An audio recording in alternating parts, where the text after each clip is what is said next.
O podcast da mineração é patrocinado pela Atobin, empresa de engenharia e tecnologia. Oferecem soluções para todas as fases do projeto, desde a coleta de requisitos até a implantação. Consultoria ígnea, geologia e meio ambiente. Empresa especializada em mineração, geologia, pesquisa mineral, planejamento administrativo de processos minerários e consultoria ambiental. Olá pessoal, sejam bem-vindos a mais uma entrevista aqui no podcast da mineração. E mais uma entrevista aqui internacional, tá certo? Direto de Além-Mar, em Portugal. Estou aqui falando com Nuno Duarte, tá certo? Que ele é engenheiro geotécnico e sênior em mecânica das rochas. Tá? Nuno, muito obrigado pela sua participação aqui no podcast da mineração. É uma honra poder estar presente no podcast da mineração e um abraço até ao Brasil, do país irmão. Exatamente. Pessoal, lembrando, tá, que o podcast da mineração é patrocinado pela Atobin Engenharia, uma empresa de engenharia que trabalha desde a coleta de pré-requisitos até a fase final do projeto, com tecnologias como geoscanner, radar e muito mais. Acesse o site atobin.com. A Ígnea Geologia e Meio Ambiente, uma empresa de consultoria ambiental que trabalha com prospecção mineral, gestão de direitos minerários. Então, acesse o site igneabr.com.br. E também a minha consultoria, que é a Mino Marine Innovations. Acesse aí o site mininovations.com e saiba mais aí sobre planejamento de lavras, como podemos atender vocês. Como eu falei, eu estou aqui com o Nuno Duarte, né, diretamente aí de Aljustrel, Portugal, tá certo? E ele estava até falando aqui nos bastidores, ele faz hoje 18 anos de experiência, né, Nuno? Exato. Tá, em minas subterrâneas, hidrogeologia, recursos geológicos, trabalham com túneis e câmaras subterrâneas, possui bastante conhecimento aí em mecânica de rochas e mineração, trabalha com equipe, gerenciamento de projetos, tá? E como eu falei, diretamente lá de Portugal. Então, Nuno, novamente, muito obrigado.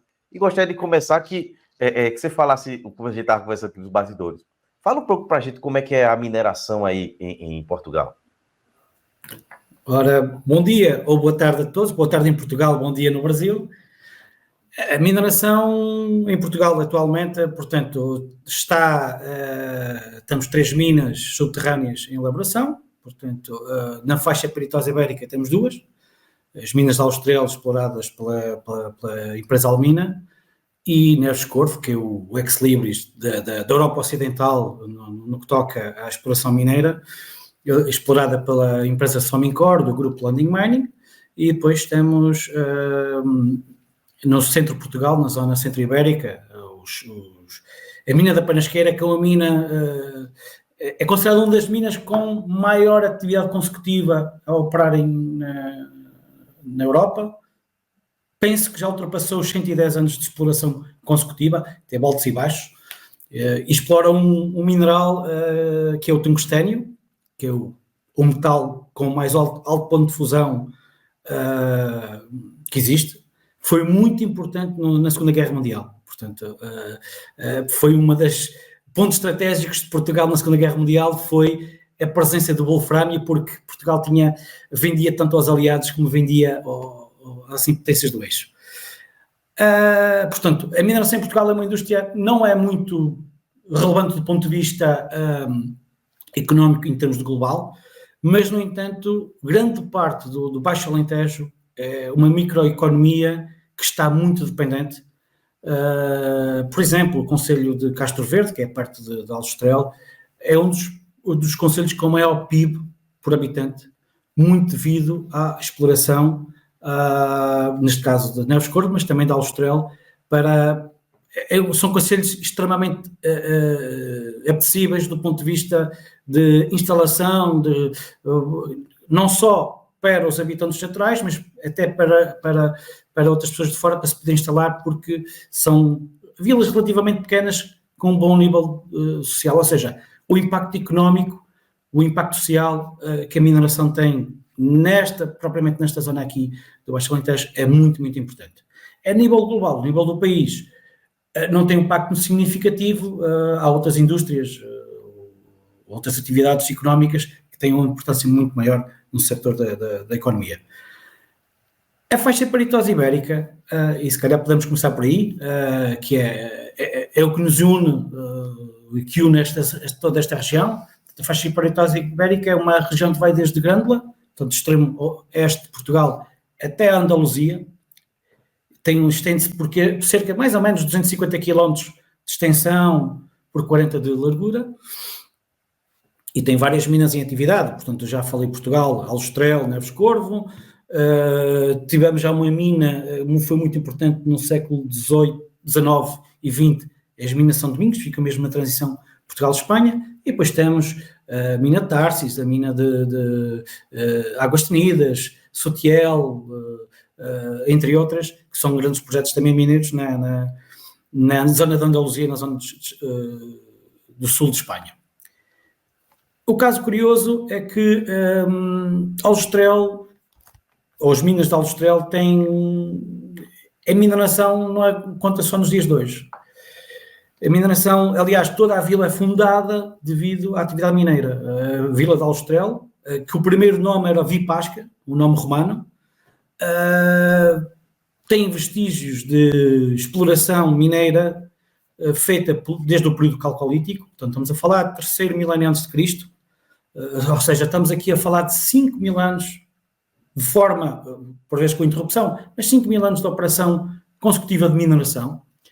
E o período calcolítico, como o nome indica, calcolítico, idade da pedra, mas que iniciou-se posteriormente a necessidade dos metais, e então as sociedades do calcolítico necessitaram de, principalmente o metal cobre, que era proveniente da calcopirite, não é? Que posteriormente os romanos até deram um nome que era o ouro dos tolos, que era a calcopirite, devido à cor brilhante. Portanto, o calcolítico, a exploração do calcolítico, porque eram jazigos muito superficiais. Tinha falado com o Johnny, portanto, eram praticamente minas a céu aberto. Era o chamado chapéu de ferro, em que fazia o depósito de cobertura, em que depois tínhamos logo o sulfureto maciço. Posteriormente, a atividade extrativa abrandou, mas no período romano e com a necessidade de expansão, portanto, a necessidade de metais, a necessidade de requerer componentes para a sua própria atividade económica, e com a expansão dos romanos para a Península Ibérica, há no século II, século III, depois de Cristo, uma nova expansão da atividade económica e mineração em Aljustrel. Portanto, em Aljustrel há vários registros arqueológicos.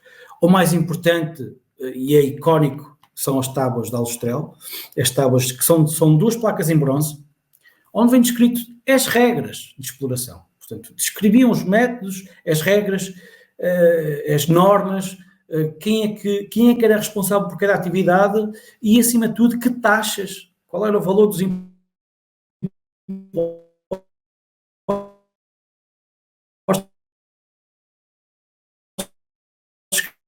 que eram pagos pela exploração. Portanto, o declínio do Império Romano também se traduz com o período de declínio da atividade exploratória em Aljustrel. De referir que os romanos o que exploravam essencialmente o cobre e a prata. Um subproduto era a prata. Depois, já no século XIX, século XX, Aljustrel também é adquirido por uma... a massa mineral de Aljustrel é adquirida por uma chamada Companhia Mineira Belga, portanto, era uma empresa belga, em que, essencialmente, o que era transformado era a queima da pirite para sulfúrico, para adubos, por exemplo. Posteriormente, essa companhia é adquirida por outra companhia portuguesa, que era a CUF, a Companhia União Fabril, nos anos 50, nos anos 60. Depois, com o período pós-25 de Abril, há alguma convulsão em termos económicos, portanto, a empresa sofre alguma turbulência, e depois há uma transformação que está no final dos anos 90 para a recuperação, peço desculpa, no início dos anos 90 para a recuperação dos metais básicos, cobre, zinco, chumbo e prata, mas depois também há um período de uma quebra económica dos metais e, portanto, esse período foi relativamente curto, até chegar a 2006, em que há novamente a reabertura de Aljustrel.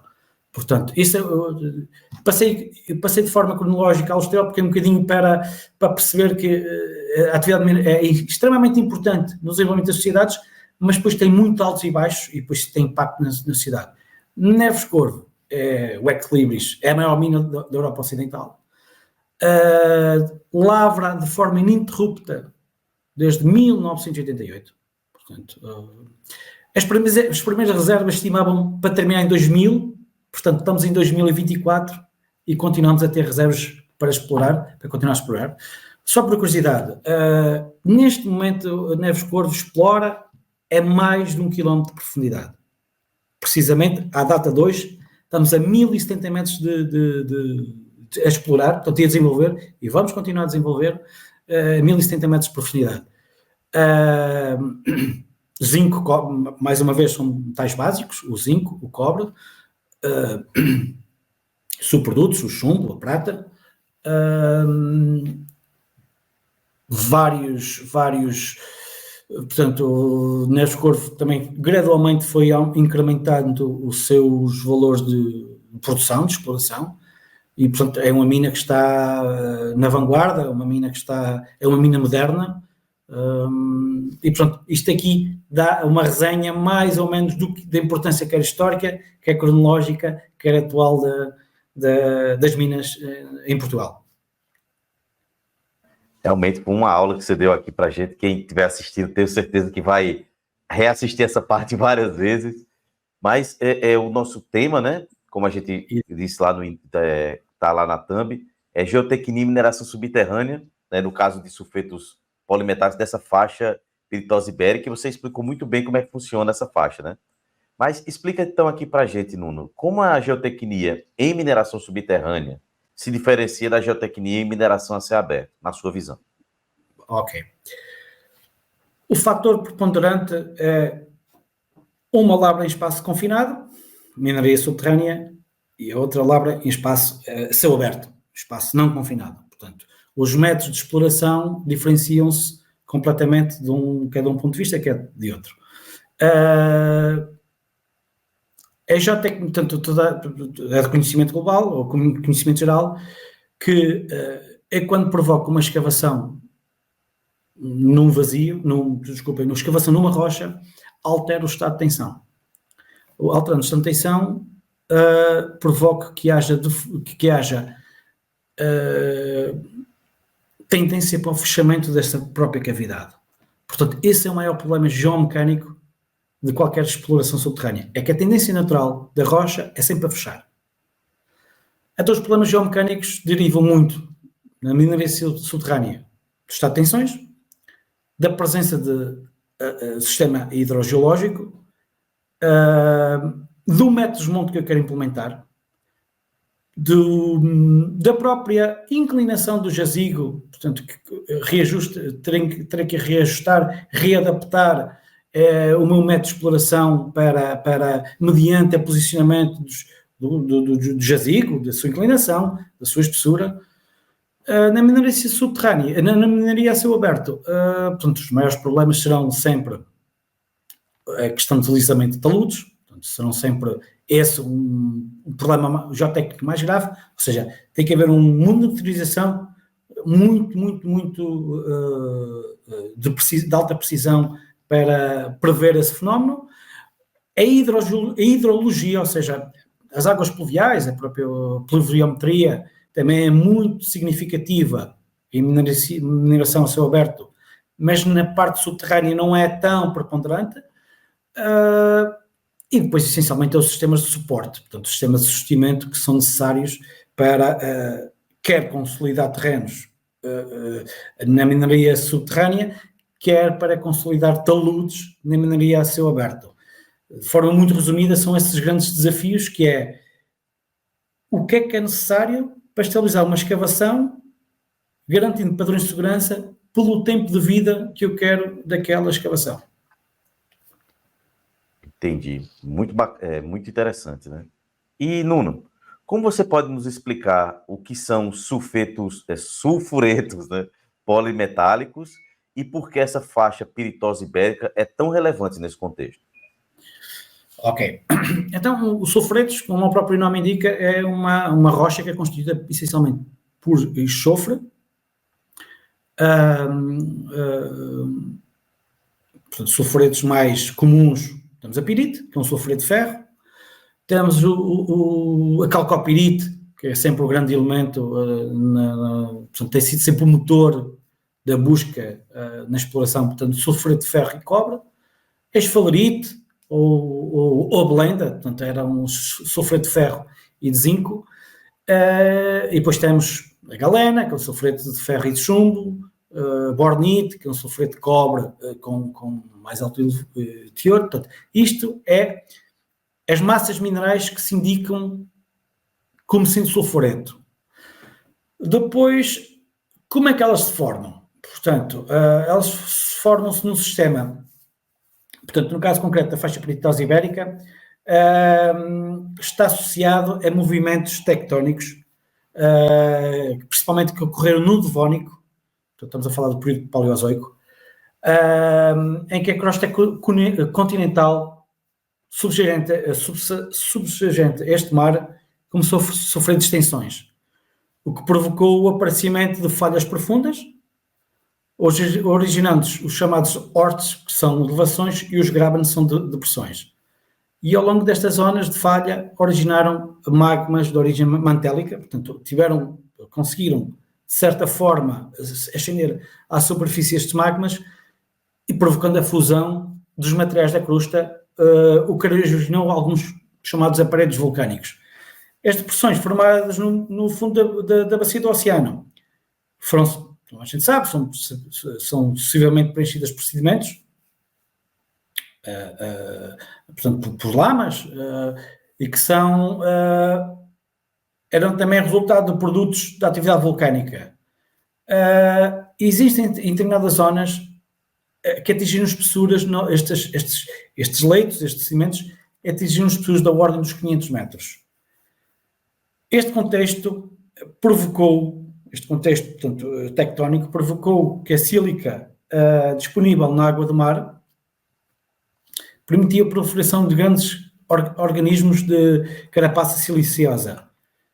E com isso permitia uma diferenciação dos metais básicos existentes nestes sedimentos, levando à formação do próprio sulfureto. Ou seja, há uma diferenciação, devido à ascensão do magma, há uma diferenciação, portanto, o magma ascende, introduz-se nos sedimentos, introduz-se na água do mar e consegue diferenciar os sulfuretos, ou melhor, os metais que se vão, de certa forma, consolidar entre eles, formando sulfuretos. E o que é que vai acontecer? É uma massa que existe, uma massa de sulfuretos que existe encrustada entre dois tipos de rocha, portanto a gente denomina rochas a muro, normalmente são rochas vulcânicas, e no topo delas estão determinadas por xistos e higrovacs.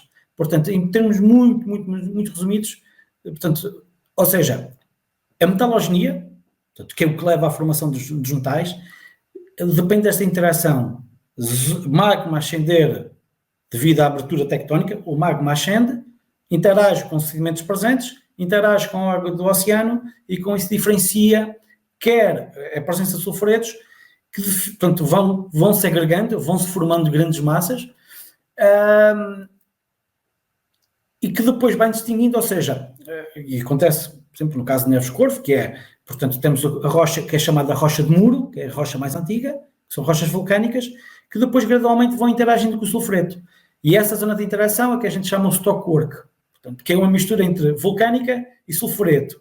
Depois vai-se diferenciando, teremos sulfureto, até chega uma disrupção, que a gente denomina o contacto teto, que está, a rocha de cobertura será os xistos higrovacs. Isto de forma muito resumida, podemos considerar, porque é mais ou menos o mesmo processo, mas há pequenas particularidades entre os vários corpos de minério, mas na faixa peritosa ibérica, portanto, os modelos metalogenéticos mais ou menos convergem para esta formação. O que é que leva a isto? Leva a que temos jazigos relativamente profundos.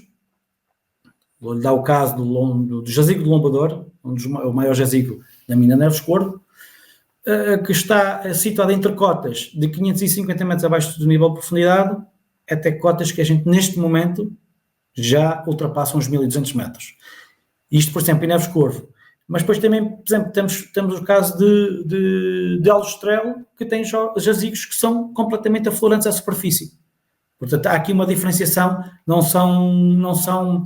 há jazigos que ficaram, estão cotas relativamente de superfície e jazigos que são relativamente profundos. De forma muito resumida, esta é a chamada metalogenia. A importância tem muito a ver com a tonelagem que existe na faixa peritosa ibérica. E o conjunto das minas da faixa peritosa ibérica, de certa forma, compete não é bem a palavra, mas pode ser equiparada às grandes províncias metalogenéticas de outras partes do globo. Por exemplo, os Montes Urais, na Rússia, a província de Sudbury, no Canadá, a zona entre a Austrália e a Tasmânia, portanto, são as grandes províncias de sulfuretos maciços a nível mundial. Para termos ideia, por exemplo, a faixa peritosa ibérica, as reservas totais da faixa peritosa ibérica, estamos a falar de 1,755 bilhões de toneladas de sulfuretos. Os Montes Urais, que é outra província mineira de excelência mundial, ronda 1,7. No Canadá, portanto, a província de Sudbury, dos pórfiros cupríferos, por exemplo, que é outro grande centro mineiro mundial, as estimativas do global de sulfuretos rondará os 0,7, 0,8 milhões de toneladas. Ou seja, estamos a falar de mais do dobro da existência de reservas entre a faixa peritosa ibérica e os Montes Urais, ou a província de Sudbury, no Canadá. Portanto, estas são as grandes províncias de sulfuretos no mundo. Portanto, ou seja, por aqui, por estes valores, podemos já ter noção da importância estratégica e económica da faixa peritosa ibérica. Aliás, historicamente, as grandes invasões, não só romanas, mas, por exemplo, os fenícios, os cartagineses, até os próprios muçulmanos, tiveram como um dos grandes motivos, dos grandes objetivos na sua expansão, a busca de metais básicos presentes na faixa peritosa ibérica. Pronto, de forma muito resumida, esta é a importância estratégica desta região. Realmente muito importante mesmo, né? E, Nuno, nesses todos os 18 anos de experiência que você tem, né? Quais foram, assim, os principais desafios geotécnicos enfrentados, né, nessas minas subterrâneas, especialmente ao lidar com esses sulfuretos polimetálicos? Os maiores desafios para mim têm sido exploração entre os contactos geomecânicos, ou seja, os contactos geomecânicos normalmente são sempre zonas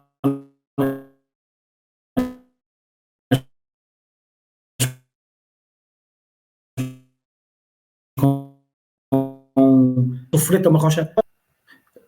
O sulfureto é uma rocha extremamente densa, portanto, estamos a falar médias de densidade 4,5 toneladas por metro cúbico de rocha, e os contactos, neste caso os contactos de teto, os tais xistos e grovaques, e normalmente são com inclinações instáveis, têm densidades de 2,8, 2,9, ou seja, o comportamento geomecânico será muito condicionado quer pela inclinação dos contactos, quer pelo diferencial de densidade da rocha. Porque o que acontece é que quando eu estou a fazer uma escavação num desmonte e lhe retiro uma rocha que é extremamente densa e compacta, o que é que eu vou criar? Vou criar uma alteração brutal no estado de tensões. Portanto, esse é um dos grandes desafios. Outros desafios enormes é a presença de água, portanto, porque a água tem um componente muito forte na corrosão dos sistemas de suporte. A água com sulfuretos, portanto, a água percola pelas fraturas e então provoca um nível de corrosão nos suportes que muitas vezes leva a que o tempo de vida operacional do suporte seja reduzido porque perde propriedades e então, portanto, há necessidade de substituir esse sistema de suporte. Outra situação muito importante é ultrapassagem de zonas com falhas geológicas. É sempre um desafio, mediante a espessura das zonas de falha, o preenchimento, a presença de água, portanto, são sempre desafios muito importantes. Quando se introduz métodos de desmonte relativamente com dimensões mais elevadas, é sempre um desafio, porque é novo, portanto, temos que perceber como é que se comporta a escavação por uma metodologia que não é comum. Ultimamente, outro desafio importante é o fenómeno da microsísmica, ou seja, pequenos eventos sísmicos que podem, pela sua magnitude, poder despoltar algum risco geomecânico. Portanto, e o objetivo primário é eliminar o risco de quedas de terreno ao máximo, portanto, e a microsísmica é uma ferramenta muito importante para evitar isso.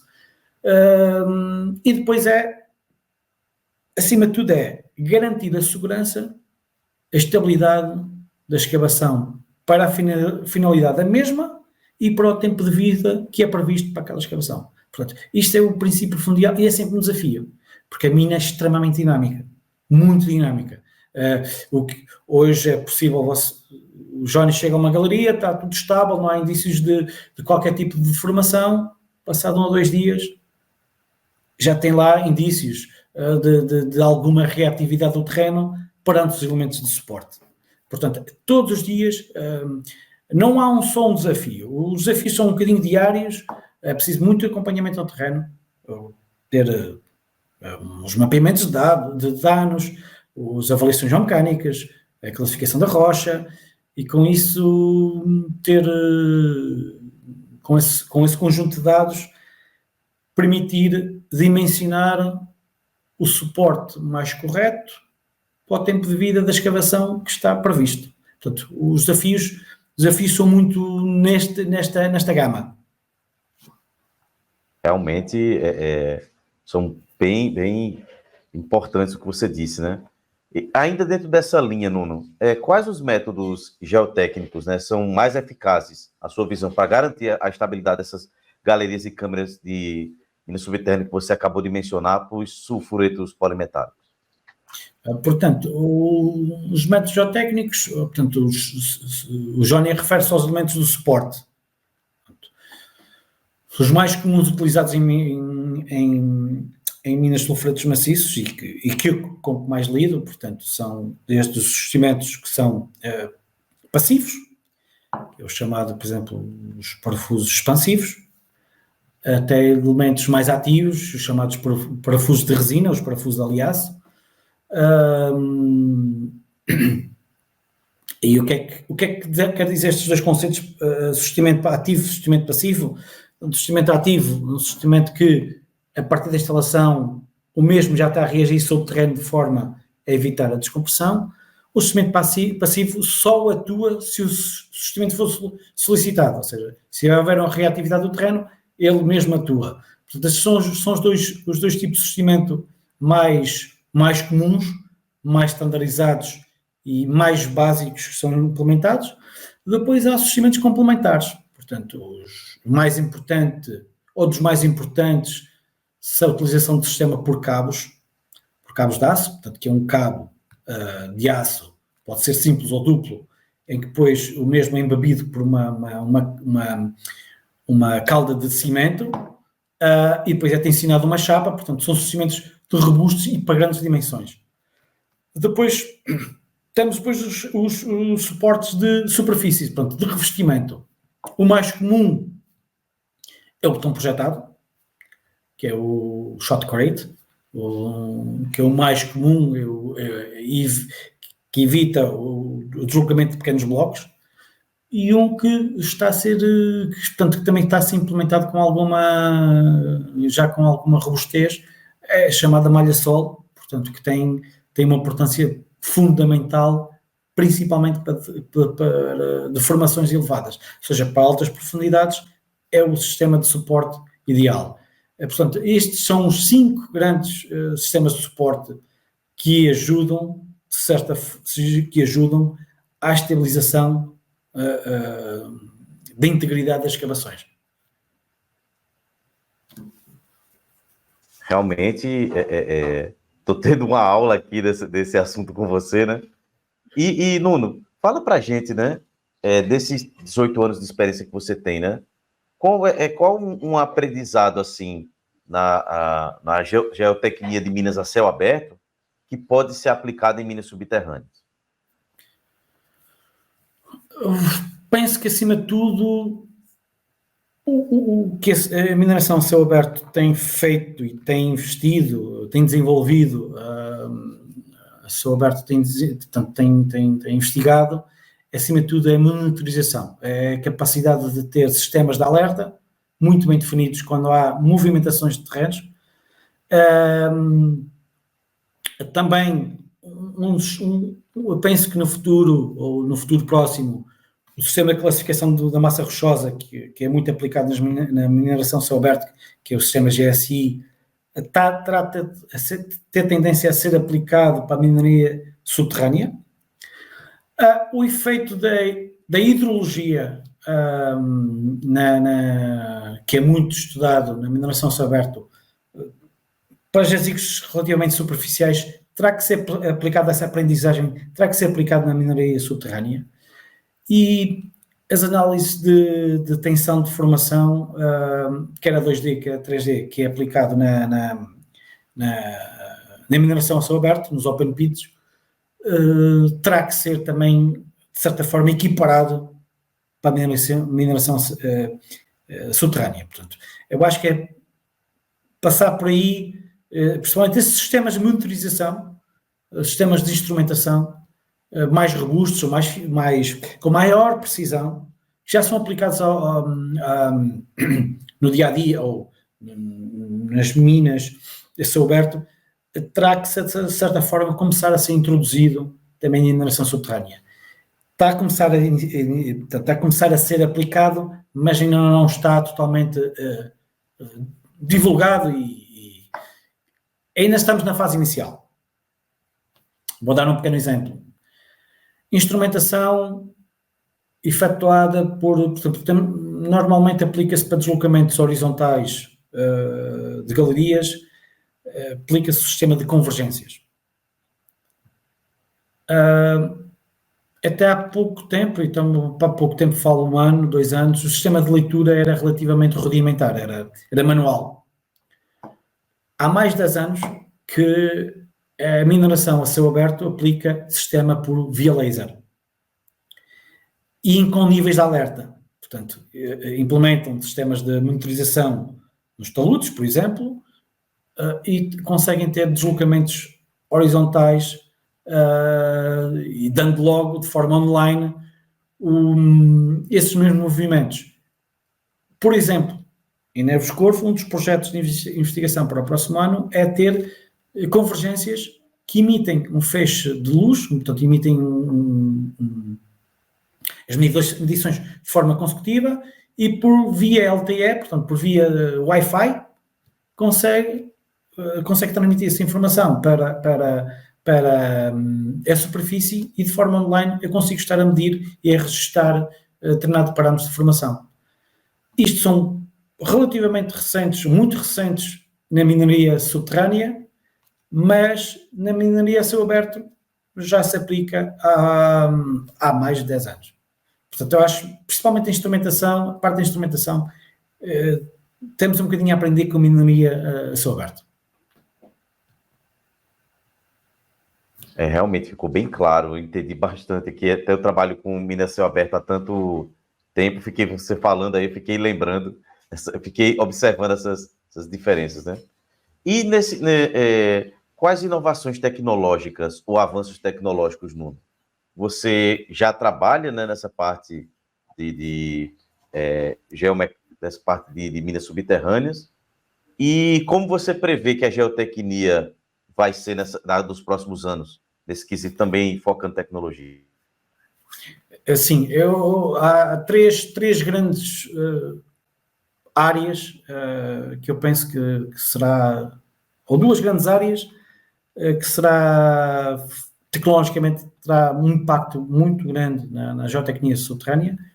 Uma ligada à instrumentação, como há pouco falei, daí o caso das convergências online, mas, por exemplo, os tensômetros medem deslocamentos verticais, e neste momento, por exemplo, já temos implementado de forma online, por exemplo, o leitor, portanto, está a ler de forma consecutiva e eu, em minha casa, consigo perceber, por forma gráfica, como é que está a ser o deslocamento de deformações, e com isso posso telefonar a dizer, atenção, estamos aqui a ter um deslocamento anómalo, tenham atenção se está a ter consequências na estabilidade da escavação. Portanto, isto terá que ser implementado de uma forma quase pela todas as escavações, ter uma forma online de forma a ter uma monitorização em tempo real. Outro fator importante e que se está a iniciar em início de implementação é, por exemplo, a questão da análise de microsísmica. Principalmente, portanto, que é uma análise 24 horas sobre 24, em que determina os chamados pontos quentes de indício de zonas com uma intensidade sísmica elevada. E com essa determinando esses locais, os chamados pontos quentes, pode-se determinar os chamados TARP, é? O Trigger Action Response Plan, que é um plano de resposta mediante determinado tipo de valores. E eu penso que estas duas inovações tecnológicas permite não só ter leituras de forma consecutiva, portanto 24 sobre 24, ou seja, eu não necessito ter um elemento humano para poder fazer a leitura, tenho um elemento tecnológico que me dá uma leitura consecutiva e permitindo qualquer parte do globo, eu aceder via pelo meu laptop, pelo meu computador, conseguir perceber graficamente o que é que está a decorrer naquele momento, naquela área que está a ser instrumentada. Depois, também é muito importante que os modelos estruturais, os modelos geomecânicos, estejam suportados também com este tipo de informação. Acho que aí será com este tipo de novas tecnologias, poderemos ter um método de exploração mais seguro, mais eficiente e mais produtivo.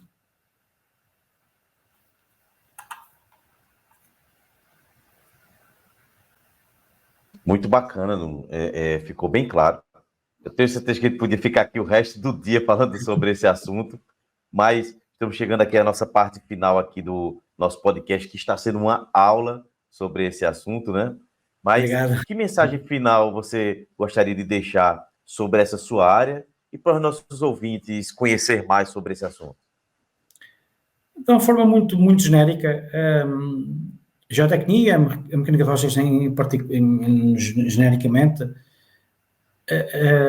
e quem aborda estas áreas tem que ter sempre presente que é fundamental que exista sempre uma combinação analítica e empírica com uma sólida experiência operacional. Eu tenho que ter noção de quando analiso, ou seja, tem que haver um certo método analítico corroborado pela minha experiência em campo. E só isso permite-me desenvolver parâmetros de projetos com as condições geotécnicas estratégicas para minerar de uma forma segura, produtiva e otimizada. Ou seja, tem que combinar a minha experiência de campo com as minhas soluções analíticas, com as minhas soluções tecnológicas para ter sempre presente estes 3 princípios fundamentais: segurança, otimização e produção. Só isso é que eu garanto que o método que tenha uma exploração que seja economicamente viável. Tem garantido sempre estes parâmetros: segurança, otimização, produção. Mas combinando sempre a minha experiência profissional, o método analítico e o método tecnológico. Sempre, a tecnologia tem que andar sempre a acompanhar os processos, ou seja, eu não posso estar agarrado a modelos que estão, de certa forma, desatualizados. Tenho que perceber que estas ferramentas me garantem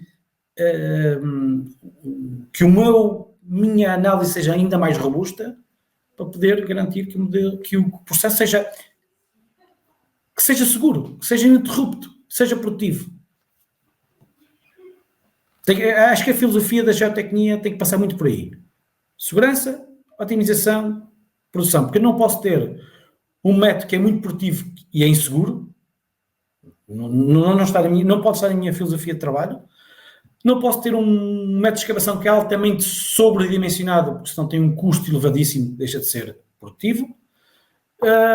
E os meus recursos para implementar suporte são limitados, portanto, não posso ter métodos de escavação que sejam, ou métodos de exploração que tenham um custo elevadíssimo. Por isso é que eu tenho sempre segurança, otimização, produção. Perfeito, falou muito bem, Nuno. Novamente, muito obrigado pela sua participação. Quando quiser voltar aqui para o podcast, as portas estão abertas. Muito obrigado mesmo. Obrigado.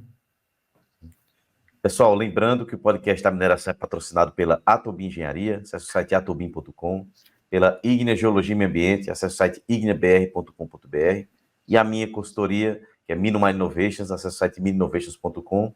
Nuno, novamente, muito obrigado, e lembre-se, mineração pode não ser o futuro, mas não existe futuro sem mineração, e até a próxima. Até a próxima.